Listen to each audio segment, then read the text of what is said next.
Crime कब खत्म होगा? क्या हम ऐसे लूटते रहेंगे? 7 दिन में 10 लोग हलाक, जिम्मेदार कौन?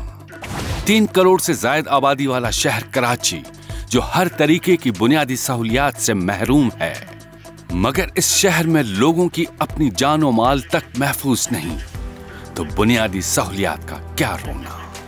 रोजाना की बुनियाद पर हमें स्ट्रीट क्राइम की वारदातें खबरों में देखने और सुनने को मिलती हैं।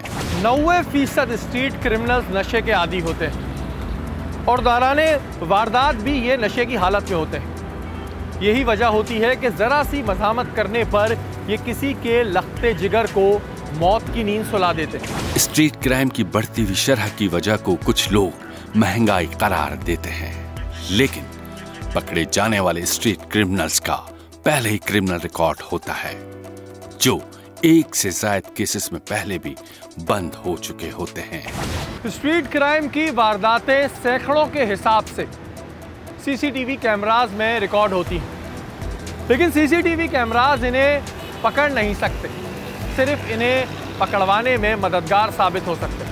CPLC की रिपोर्ट के मुताबिक 2022 में अब तक 19,321 मोबाइल फोन से शहर कायद के लोग महरूम हो चुके हैं।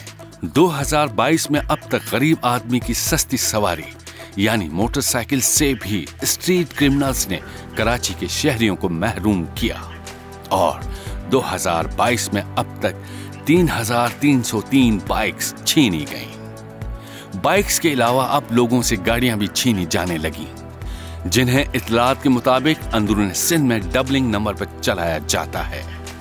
2022 में अब तक 108 गाड़ियां लोगों से छीनी गईं।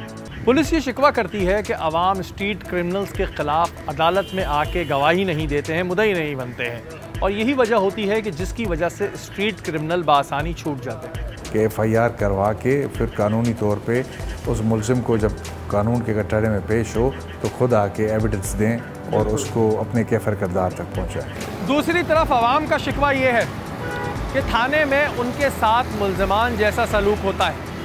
यही वजह है कि वो रिपोर्ट दर्ज कराने नहीं जाते।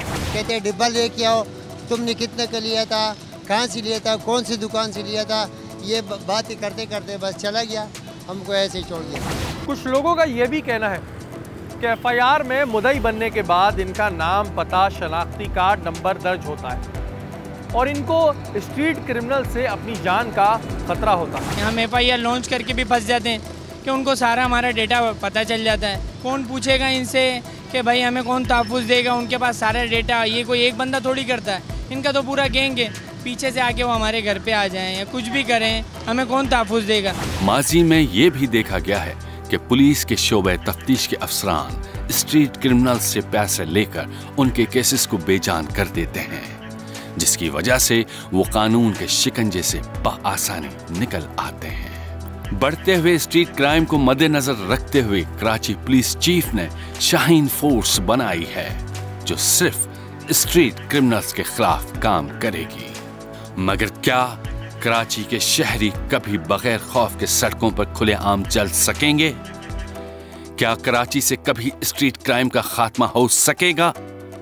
ये एक सवालिया निशान है, जिसका जवाब शायद किसी के पास नहीं।